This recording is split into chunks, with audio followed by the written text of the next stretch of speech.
The alien species had long ruled over the galaxy with an iron fist, their advanced technology and vast resources making them nearly unstoppable. Their empire stretched across countless star systems, and they had little tolerance for what they saw as inferior species. Humans had been making waves across the galaxy, gaining attention with their rapid expansion, technological advancements, and their refusal to bow to authority.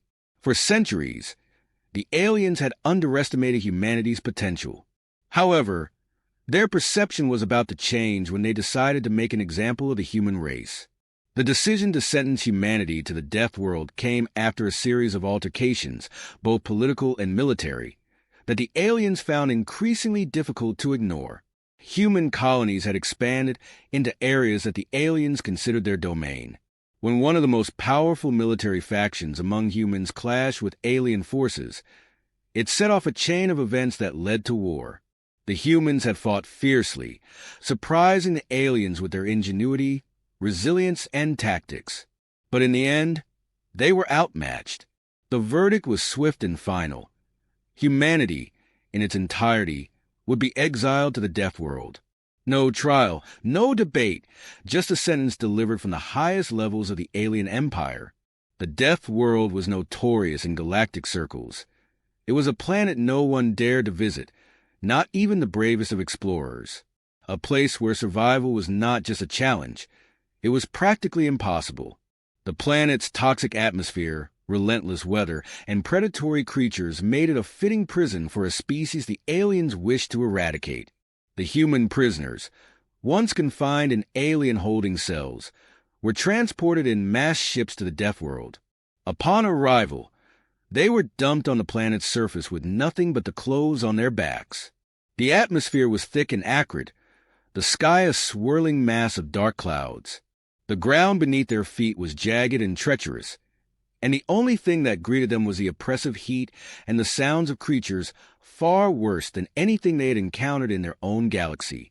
The humans had no choice but to face this nightmare head-on. Some of the weaker individuals quickly succumbed to the planet's harsh conditions, but others, mostly soldiers and survivors with experience in hostile environments, began to assess their situation. Despite the overwhelming odds, they refused to break. This was the moment they realized death was not an option. If they were going to survive, they would have to adapt, fight, and overcome every challenge this world could throw at them. But they were not alone. The planet's ecosystem was far more hostile than any human could have anticipated. The land itself seemed to be alive with dangers, and from the shadows, monstrous creatures began to emerge, drawn by the unfamiliar scent of human presence. These creatures, far larger and more dangerous than anything humanity had seen, were just the beginning of their nightmare. In the first days on the Deathworld, the humans faced a brutal reality. Their enemies were not just the alien forces who had cast them here, but the planet itself. The natives, beasts of unimaginable size and ferocity, saw them as intruders, and every attempt to establish a foothold was met with violence. But amidst the chaos, the humans found something they had not counted on: their sheer will to survive. At first, the human captives were divided, unsure of how to proceed. Some sought shelter, trying to find safety in caves or underground bunkers, while others immediately began searching for resources. Yet, the most resourceful among them, those with military backgrounds, quickly began organizing the survivors. They understood that unity, no matter how difficult, was the only chance they had. Through sheer grit, they managed to form a rudimentary camp, and from there, they began to assess what tools, weapons, and materials they had left. The more experienced humans started to figure out the rules of the Deathworld. They learned quickly that staying still meant certain death. The creatures, huge and terrifying, would stalk them from the shadows, waiting for the moment of weakness. With every step, the planet tested them. They had to think fast and move even faster. They created makeshift weapons, using salvaged materials from their ships and natural resources from the environment. As they fought against the odds, the humans' adaptability began to shine. They began to fight not just for survival, but for control over the land that had been given to them as a prison. By the end of the first week, they had already started to prove something to themselves. They were not going to die without a fight. They had faced impossible odds, and yet the humans were still alive, still thinking, still innovating. The Deathworld, a place designed to break their spirit, was doing the opposite. Instead, it was forging them into something stronger. As they began to organize in earnest, the humans started to understand that the Deathworld was not just a sentence. It was a test, a challenge that would either annihilate them or force them to evolve into something beyond their current capabilities. The alien empire, in their arrogance, had believed that they could break humanity's spirit by sending them to such a place.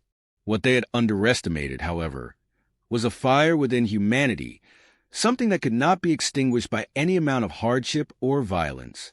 The humans had been sentenced to the worst possible place in the galaxy, but they would show their captors just how far they were willing to go to prove that they were not so easily defeated. The Deathworld, it seemed, would be their proving ground, and the aliens would soon realize that sentencing humanity to such a place was a grave miscalculation, because for the humans, it was not just a place to die. It was a place to rise. The humans quickly learned that survival on the Deathworld was no simple task.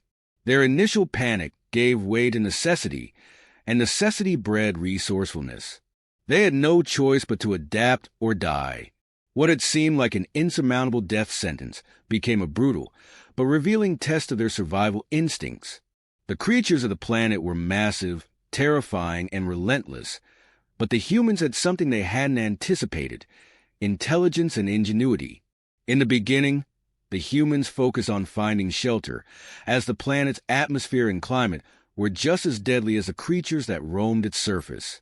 They quickly discovered that the Deathworld was more than just hostile. It was a planet designed for death, its ecosystem built on competition, survival of the fittest, and a constant cycle of life and death. Every corner of the world seemed to be alive, from the aggressive fauna to the shifting terrain. But rather than be overwhelmed by the challenge, the humans began to thrive. The survivors, particularly those with military training, immediately set to work establishing basic defense structures. They crafted primitive weapons from whatever they could find, sharpened stones, metal scraps from the wreckage of their ships, and even bone fragments from the creatures that had fallen victim to the planet's ecosystem. The humans used their survival instincts, honed by years of combat and harsh living conditions, to create traps, barricades, and other defensive measures that slowly began to make the Deathworld feel less like a certain death sentence and more like a battleground. The humans began working together, even though there were still factions and disagreements among them. Some had come from militarized backgrounds, others from scientific and technological fields, but all of them now had one goal: to survive. A sense of unity started to grow, driven not by force, but by necessity. They were all in this together. No one could survive alone. Leaders emerged, not from a chain of command, but from a collective recognition of skill and bravery. Some were former soldiers, others were doctors and engineers, each of them contributing their unique skills to the effort. Together, they forged an unspoken bond, recognizing that they needed to rely on each other to get through this. The planet, despite its hostility, had its advantages. For all its dangers, the Deathworld also offered resources, though it required ingenuity to extract them. The humans discovered that the planet's flora, though venomous and toxic, could also be used for medicinal purposes. What was initially seen as a death trap, filled with poisonous plants, soon became a valuable resource for the survivors. Humans, being resourceful, found ways to extract fluids from plants that helped heal injuries, stave off infection, and even treat wounds that otherwise would have been fatal. The humans adapted to their new environment, learning how to use what the Deathworld provided against it. But it wasn't just plants that they began to utilize. The humans started to observe the creatures that inhabited the Deathworld. Initially, these creatures were nothing more than lethal threats, but the humans began to study their behavior, understand their weaknesses, and use that knowledge to their advantage. Some humans began hunting the planet's deadly predators for food, while others used the creatures' body parts for weapons, armor, and even tools. They built traps, set snares, and hunted in packs, just like the creatures they fought against. With each victory, their confidence grew and their collective resolve solidified. The Deathworld, however, was far from a friendly place. As the humans began to grow more comfortable and develop their own strategies, the planet continued to fight back. Terrifying storms, earthquakes, and even hostile environments that changed unpredictably made life difficult. The humans soon realized that no day was the same on the Deathworld. What worked yesterday might not work today. The planet's conditions were as unstable as the creatures that roamed it. Every day felt like a battle, not just against the predators, but against the very land itself. Still, the humans pressed on. They created rudimentary communication systems, sharing information on the planet's dangers and resources. They began to establish trade within their own ranks, exchanging food, tools, and knowledge to ensure survival. Their ability to adapt and evolve in the face of relentless adversity began to set them apart from the alien species who had sentenced them here. While the aliens had assumed that the Deathworld would crush the humans' will, the humans proved resilient and cunning, learning faster than any of the aliens had anticipated. But the greatest weapon the humans had was not just their physical survival, but their mental fortitude.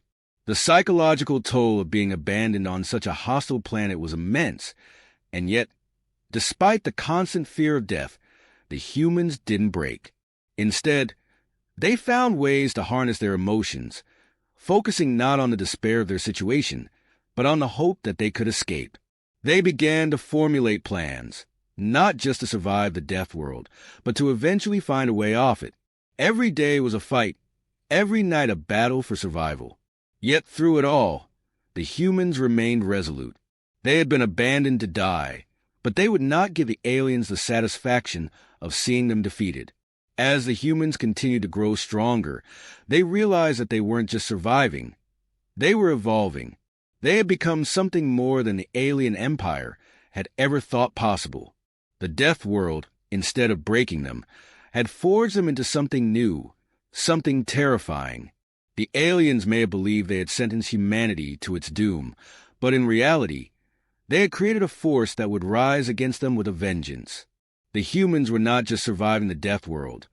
They were conquering IT that as the humans continued to adapt to the Deathworld, they began to realize that their situation had shifted. They were no longer simply fighting to survive. They were becoming a force to be reckoned with. Despite the overwhelming odds, the humans' resourcefulness and relentless drive had transformed the planet from a prison to a battleground where they could fight back. The Deathworld, initially a place of despair, had become their proving ground, where humanity's strength, determination, and ingenuity flourished.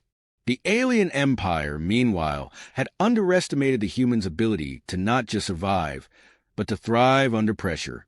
Reports started reaching the alien leaders about human survivors on the Deathworld, but the higher echelons of power dismissed them at first, assuming that any remaining humans would succumb to the planet's hostile environment soon enough. They were wrong. As the humans became more adept at using the planet's resources and the deadly creatures as weapons and tools, the alien empire started to take notice. The humans, however, had learned far more than how to survive. They had begun to master the art of adaptation. They had stripped away the weaknesses that the aliens had once relied upon to subjugate them. Their ingenuity, honed by years of conflict and survival, had allowed them to bend the Deathworld to their will. What had been designed to destroy them had instead forged them into something formidable. Meanwhile, the humans had begun to weaponize the planet itself. They used the terrain, the hostile creatures, and the environment to create traps for the alien forces. Armed with primitive tools and their rapidly advancing tactics, the humans launched a series of attacks on the alien reinforcements sent to subdue them. The aliens, with their superior technology and overwhelming numbers, were not prepared for the ferocity with which the humans fought back. The initial skirmishes revealed the true power of human ingenuity.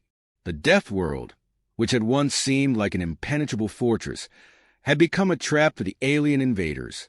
Humans used their knowledge of the terrain and the planet's deadly creatures to launch surprise ambushes, utilizing guerrilla warfare tactics with deadly precision. Even with fewer numbers, the humans outsmarted the more technologically advanced alien forces, exploiting weaknesses in their armor and weapons.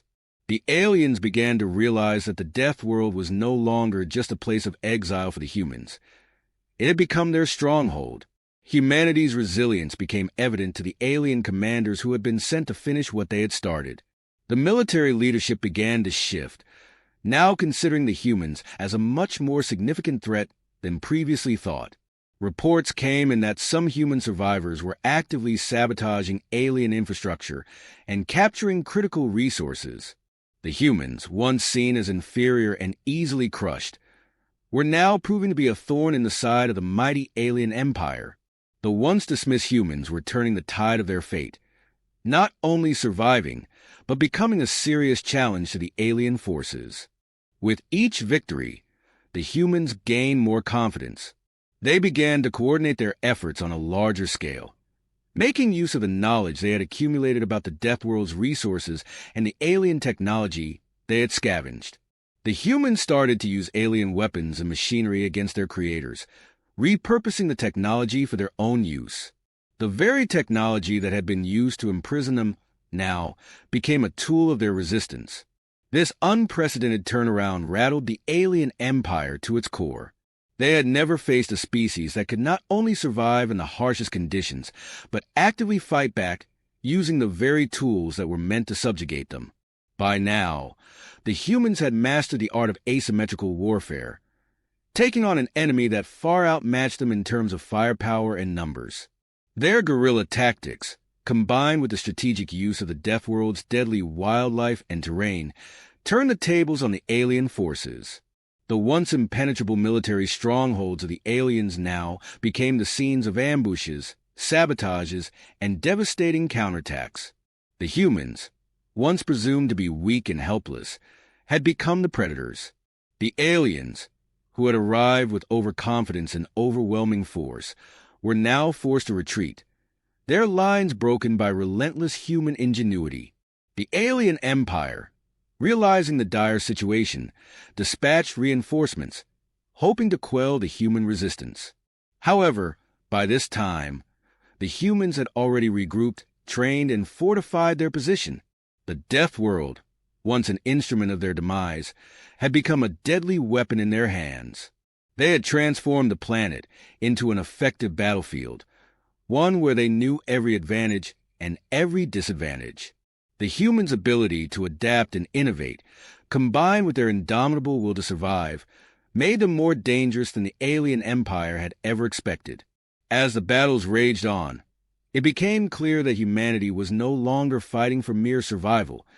They were fighting for their future. The aliens, despite their superior technology and resources, could no longer deny the humanity they had once dismissed. What had begun as a death sentence had turned into a rallying cry for the human spirit.